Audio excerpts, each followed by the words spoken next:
നമസ്കാരം. ഇൻസൈഡിലേക്ക് സ്വാഗതം. മുഖ്യമന്ത്രി പിണറായി വിജയന് കഷ്ടകാലം തുടങ്ങിയോ? ലാവ്ലിൻ കേസ് തുടരെ പരിഗണിക്കാൻ സുപ്രീം കോടതി തീരുമാനിച്ചിരിക്കുന്നു.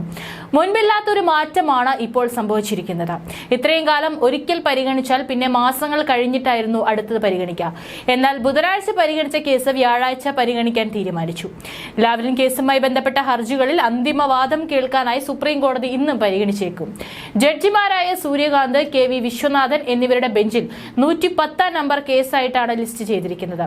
ഇന്നലെ 113 നമ്പർ കേസായി ലിസ്റ്റ് ചെയ്തിരുന്നെങ്കിലും മറ്റു കേസുകൾ നീണ്ടുപോയതിനാൽ പരിഗണിച്ചിരുന്നില്ല. മുഖ്യമന്ത്രി പിണറായി വിജയനെ കുറ്റവിമുക്തനാക്കിയതിനെ ചോദ്യം ചെയ്ത് CBI സമർപ്പിച്ച ഹർജികളാണ് സുപ്രീം കോടതിയിലുള്ളത്. പന്നിയാർ, ചെങ്കുളം, പള്ളിവാസൽ ജലവൈദ്യുത പദ്ധതികളുടെ നവീകരണത്തിന് കാനഡയിലെ SNC ലാവ്ലിൻ കമ്പനിയുമായി കരാർ ഉണ്ടാക്കിയതിൽ ക്രമക്കേടുണ്ടായെന്നും ഇതുവഴി 86,25,00,000 രൂപയുടെ നഷ്ടം സംഭവിച്ചെന്നാണ് കേസ്. മുഖ്യമന്ത്രി പിണറായി വിജയൻ, ഊർജ്ജ വകുപ്പ് secretary K Mohanachandran, joint secretary A Francis എന്നിവരെ കുറ്റവിമുക്തരാക്കിയ 2017 ഹൈക്കോടതി വിധിക്കെതിരായ CBIയുടെ ഹർജിയിലാണ് വാദം ആരംഭിക്കുന്നത് നീണ്ടുപോകുന്നത്. വിചാരണ നേരിടണമെന്ന് കോടതി വിധിച്ച വൈദ്യുതി ബോർഡ് മുൻ സാമ്പത്തിക ഉപദേഷ്ടാവ് KG രാജശേഖരൻ നായർ, ബോർഡ് മുൻ ചെയർമാൻ R ശിവദാസൻ, മുൻ ചീഫ് എഞ്ചിനീയർ കസ്തൂരി രംഗ അയ്യർ എന്നിവരുടെ ഇളവ് തേടിയുള്ള ഹർജിയും ഇതോടൊപ്പം സുപ്രീം കോടതിയുടെ പരിഗണനയിലുണ്ട്. ലാവ്ലിൻ കേസ് പരിഗണിക്കാതെ മാറ്റിവെക്കുമ്പോൾ കേരളം കുറ്റം പറഞ്ഞിരുന്നത് BJP സർക്കാരിനെയാണ്. എന്നാൽ സുപ്രീം കോടതിയിൽ ലിസ്റ്റ് ചെയ്യപ്പെട്ട ഒരു കേസിൽ ഇടപെടാൻ സർക്കാരിന് കഴിയില്ല. സുപ്രീം കോടതിയെ സംബന്ധിച്ചിടത്തോളം അത്ര പ്രധാനപ്പെട്ട ഒന്നല്ല ലാവ്ലിൻ കേസ്. അതാണ് കേസിലുള്ള താമസത്തിന് പ്രധാന കാരണം. അതേസമയം ലാവ്ലിൻ കേസ് ഇല്ലാതാക്കാൻ വിവിധങ്ങളായ ശ്രമങ്ങൾ പിണറായി നടത്തുന്നുണ്ട്. എന്നാൽ അത്തരം ശ്രമങ്ങൾ വേണ്ടത്ര വിജയിച്ചിട്ടില്ല. BJPയുടെ വക്താവായിരുന്ന നുപൂർ ശർമ്മയെ മലർത്തിയടിച്ച ജസ്റ്റിസ് സൂര്യകാന്തിന്റെ ബെഞ്ചാണ് ലാവ്ലിൻ കേസ് പരിഗണിക്കുന്നത്. ലാവ്ലിൻ കേസിൽ പിണറായിയെ കുറ്റവിമുക്തനാക്കിയ കേരള ഹൈക്കോടതി വിധി റദ്ദാക്കപ്പെട്ടാൽ പാർട്ടി സെക്രട്ടറി MV ഗോവിന്ദിന് മുഖ്യമന്ത്രിയാകാൻ അവസരം ലഭിക്കും. ജസ്റ്റിസ് സൂര്യകാന്ത് ആള് പുലിയാണ്. 2022 മെയ് 26 ടൈംസ് ന്യൂസ് ചാനലിലാണ് ശർമ്മ വിവാദ പരാമർശം നടത്തിയത്. ഗ്യാൻവാപി മസ്ജിദ് തർക്കത്തെക്കുറിച്ചുള്ള സംവാദത്തിൽ പ്രവാചകരെ കുറിച്ചുള്ള ശർമ്മയുടെ പരാമർശങ്ങളാണ് വിവാദമായത്. പരാമർശം വിവാദമായെങ്കിലും ശർമ്മ അതിനെ ന്യായീകരിച്ചു. രാജ്യത്തിനകത്തും പുറത്തും ഇത് വിവാദ കൊടുങ്കാറ്റ് സൃഷ്ടിച്ചു. പലയിടങ്ങളിലും കലാപമുണ്ടായി. സുപ്രീം കോടതിയിൽ ജസ്റ്റിസ് സൂര്യകാന്തിന്റെ ബെഞ്ചാണ് കേസ് പരിഗണിച്ചത്. രാജ്യത്തോട് മാപ്പ് പറയാൻ കോടതി ആവശ്യപ്പെട്ടു. രാജ്യത്തെ തീച്ചൂളയിലേക്ക് തള്ളിയിട്ടതായി കോടതി പറഞ്ഞു. ഒരു പാർട്ടിയുടെ വക്താവായി തുടരുന്നത് തോന്നുന്നത് എന്തും വിളിച്ചു പറയാനുള്ള ലൈസൻസ് അല്ലെന്നും കോടതി പറഞ്ഞു. ഇതോടെ ശർമ്മയുടെ വക്താവ് സ്ഥാനം തെറിച്ചു. 2019 ജസ്റ്റിസ് സൂര്യകാന്ത് പരമോന്നത കോടതിയിലെത്തിയത്.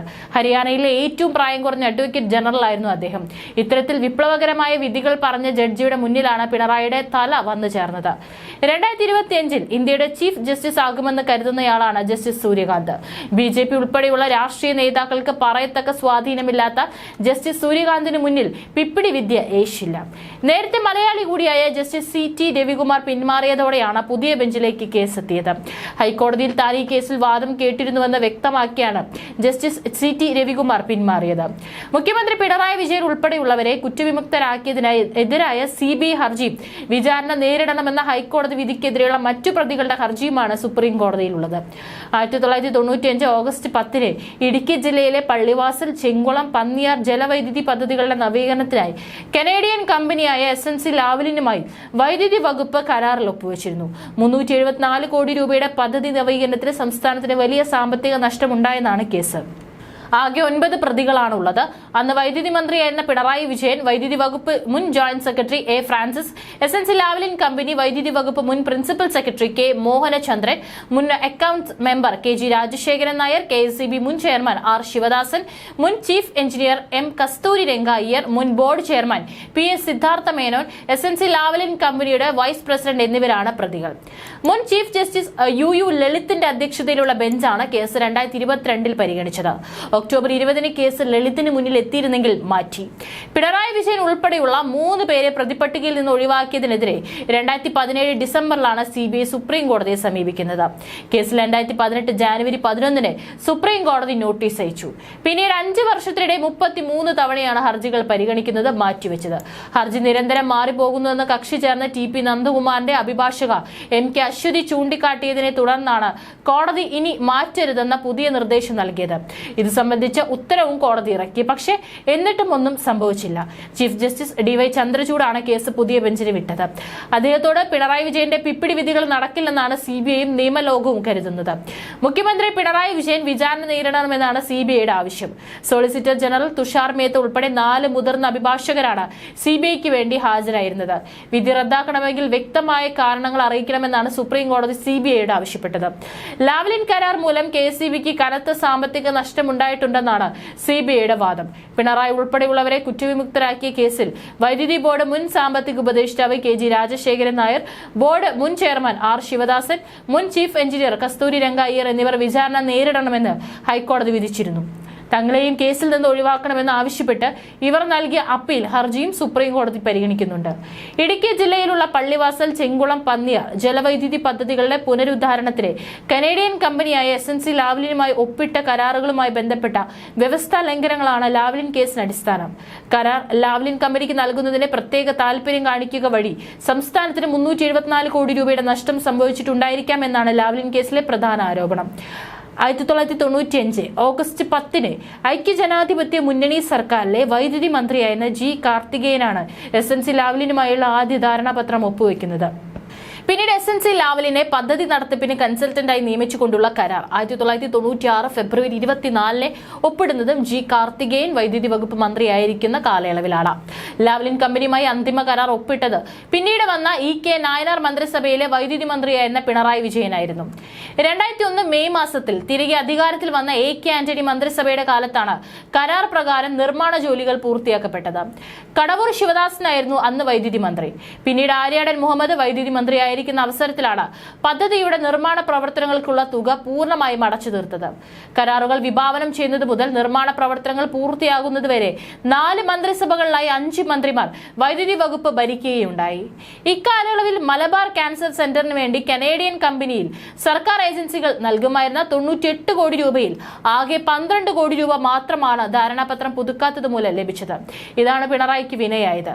പിണറായി വിജയൻ എന്ന് കേൾക്കുമ്പോൾ രാജ്യം ആദ്യം കണക്ട് ചെയ്യുന്നത് ലാവ്ലിൻ കേസുമാണ്. CPMനുള്ളിൽ നിന്നാണ് പിണറായിക്കെതിരെ ആദ്യം അമ്പെയ്ത്തുണ്ടായത്. VS അച്യുതാനന്ദനാണ് എക്കാലവും ലാവ്ലിൻ പറഞ്ഞ് പിണറായി ധർമ്മസങ്കടത്തിലാക്കിയത്. ദല്ലാൽ നന്ദകുമാർ, ക്രൈം നന്ദകുമാർ, PC ജോർജ് തുടങ്ങിയ നിരവധി ആളുകളെ VS ലാവ്ലിൻ കേസിന് വേണ്ടി രംഗത്തിറക്കിയിട്ടുണ്ട്. എന്നാൽ പിണറായിക്കൊപ്പമായിരുന്നു ഭാഗ്യം. VS രോഗക്കിടക്കയിലായിട്ടും ലാവ്ലിന് ഒരു അനക്കവുമില്ല. VS രോഗാതുരനായെങ്കിലും അദ്ദേഹത്തിന്റെ പഴയ സഹപ്രവർത്തകർ ഇപ്പോഴും ലാവ്ലിൻ കേസ് വിട്ടിട്ടില്ല. ലാവ്ലിൻ കേസ് അട്ടിമറിച്ചത് 2 ജഡ്ജിമാരാണെന്ന് ക്രൈം നന്ദകുമാർ ആരോപണം ഉയർത്തിയിരുന്നു. ഇവർ ആരൊക്കെയാണെന്ന് താൻ കേന്ദ്ര ഏജൻസിക്ക് മൊഴി നൽകിയിട്ടുണ്ടെന്നാണ് നന്ദകുമാർ പറയുന്നത്. ഇവർ കൈക്കൂലി വാങ്ങിയെന്ന നന്ദകുമാറിന്റെ ആരോപണം ദൂരവ്യാപക ചലനങ്ങളായിരിക്കും നിയമലോകത്ത് ഉണ്ടാക്കുകയെന്ന് പ്രതീക്ഷിച്ചിരുന്നു. എന്നാൽ ഒന്നും സംഭവിച്ചില്ല. വീണ്ടും തലവേദനയായി മാറിയിരിക്കുകയാണ് ക്രൈം നന്ദകുമാർ. ദീർഘകാലം പിണറായിയെ വേട്ടയാടിയ നന്ദകുമാർ VS അച്യുതാനന്ദന്റെ പിന്തുണയുണ്ടായിരുന്നു എന്നത് പരസ്യമായ രഹസ്യമാണ്. VSന്റെ എക്കാലത്തെ വിശ്വസ്തനായിരുന്നു നന്ദകുമാർ. പിണറായി വിജയനെ ലാവ്ലിൻ കേസിൽ വേട്ടയാടിയത് VS ആണ്. പിണറായി അഴിമതിയുടെ നിഴലിൽ നിർത്താനാണ് എല്ലാ കാലത്തും VS ശ്രമിച്ചിരുന്നത്. പിണറായിക്കെതിരെ അതിശക്തമായ നീക്കങ്ങളാണ് ഓരോ കാലത്തും VS നടത്തിയത്. അതിൽ ക്രൈം നന്ദകുമാർ വഹിച്ച പങ്ക് ചെറുതല്ല. ലാവ്ലിൻ കേസിൽ ക്രൈം വാരിക സചിത്രമായ നിരവധി ലേഖനങ്ങൾ പ്രസിദ്ധീകരിച്ചിരുന്നു. ഇതിൽ പലതും അന്വേഷണ പരമ്പരകളായിരുന്നു. സഹിക്കാൻ കഴിയാതെ വന്നപ്പോൾ ഇന്നത്തെ പൊതുമരാമത്ത് മന്ത്രി മുഹമ്മദ് റിയാസ് ക്രൈം വാരികയുടെ ഓഫീസ് ആക്രമിക്കുന്ന അവസ്ഥയിലെത്തി കാര്യങ്ങൾ. പിന്നീട് ദീർഘകാലം നന്ദകുമാർ പിണറായിക്കെതിരെ നിശബ്ദത പാലിച്ചു. മുഹമ്മദ് റിയാസ് പിണറായി മന്ത്രിസഭയിൽ അംഗമായതോടെയാണ് വീണ്ടും നന്ദകുമാർ രംഗത്തെത്തിയത്. SNC ലാവ്ലിൻ കേസിൽ മുഖ്യമന്ത്രി പിണറായി വിജയനെതിരായ മുഴുവൻ തെളിവുകളും പരാതിക്കാരനായ crime editor TP Nandakumar enforcement ഡയറക്ടറേറ്റിന് കൈമാറിയിരുന്നു. പരാതിയിൽ നന്ദകുമാറിന്റെ മൊഴിയും രേഖപ്പെടുത്തി. ലാവ്ലിൻ കേസ് അട്ടിമറിക്കാൻ 2 ജഡ്ജിമാർ കൂട്ടുനിന്നെന്നും ഇതിന്റെ പ്രത്യുപകാരമായി സിയാലിന്റെ 1,20,000 ഓഹരികൾ കൈക്കൂലിയായി ജഡ്ജിമാർക്ക് ലഭിച്ചെന്നും നന്ദകുമാർ ആരോപിച്ചിരുന്നു. കൈമാറിയ തെളിവുകളുടെ അടിസ്ഥാനത്തിൽ ED കൂടുതൽ വിവരങ്ങൾ ശേഖരിച്ചിട്ടുണ്ട്. ഇനിയും വിവരങ്ങൾ ആവശ്യമായി വന്നാൽ വീണ്ടും വിളിപ്പിക്കുമെന്നും എൻഫോഴ്സ്മെന്റ് ഡയറക്ടറേറ്റ് അറിയിച്ചതായി നന്ദകുമാർ പറഞ്ഞു. ഇതിൽ 2 ജഡ്ജിമാർക്കും വിരമിച്ചപ്പോൾ പിണറായി സ്ഥാനമാനങ്ങൾ നൽകിയെന്നും നന്ദകുമാറിന്റെ മൊഴിയിലുണ്ടെന്നാണ് വിവരം. ജഡ്ജിമാർക്കെതിരായ ആരോപണം കേരളത്തിൽ പുതിയ സംഭവമാണ്. ലാവ്ലിൻ കേസ് സുപ്രീം കോടതിയുടെ പരിഗണനയിലായിരിക്കുമ്പോഴാണ് നന്ദകുമാറിന്റെ പുതിയ ആരോപണം കത്തിക്കയറിയത്. ഏറെ രാഷ്ട്രീയ പ്രാധാന്യമുള്ള ലാവ്ലിൻ കേസ് മറ്റൊരു ഉചിതമായ ബെഞ്ചിലേക്ക് വിടാൻ ഏതാനും മാസങ്ങൾക്ക് മുൻപാണ് ജസ്റ്റിസ് UU ലളിത് ഉത്തരവിട്ടത്. എന്നാൽ വീണ്ടും അദ്ദേഹത്തിന്റെ ബെഞ്ചിന് മുൻപാകെയാണ് കേസ് എത്തിയത്. 2017 മുതൽ കേസ് പരിഗണിച്ചു വരുന്നത് ജസ്റ്റിസ് NV രമണയുടെ ബെഞ്ചാണെന്നും അതിനാൽ കേസ് ഉചിതമായ ബെഞ്ചിൽ ബെഞ്ചിലേക്ക് തന്നെ വിടണമെന്നും അന്ന് ലളിത് ആവശ്യപ്പെടുന്നു. എന്നാൽ പഴയ ബെഞ്ചിന്റെ മെല്ലെ പോക്കിനെതിരെ ലാവ്ലിൻ കേസിൽ പിണറായിക്കെതിരെ രംഗത്തുള്ള മാധ്യമ പ്രവർത്തകൻ ക്രൈം നന്ദകുമാർ രംഗത്തെത്തിയിരുന്നു. ഇതിനുശേഷമാണ് ജസ്റ്റിസ് ലളിതിന്റെ ബെഞ്ചിൽ കേസെത്തിയത്. വിവിധ കക്ഷികൾ മാറ്റിവെക്കാൻ ആവശ്യപ്പെടുകയും മറുപടി ഫയൽ ചെയ്യാൻ വൈകിക്കുകയും ചെയ്തതിനാൽ കേസ് നീണ്ടുപോവുകയായിരുന്നു. ഏതായാലും സൂര്യകാന്തിൽ ലാവ്ലിൻ തീരുമെന്ന് തന്നെയാണ് കരുതുന്നത്. കേസ് വിളിച്ചു മാറ്റിവെക്കുന്ന ശീലം അദ്ദേഹത്തിനില്ല എന്നാണ് പറയപ്പെടുന്നത്. പിണറായി ഒഴിവാക്കിയ കേരള ഹൈക്കോടതിയുടെ ഉത്തരവ് സുപ്രീം കോടതി റദ്ദാക്കിയാൽ പിണറായിക്ക് രാജിവെക്കേണ്ടി വരും.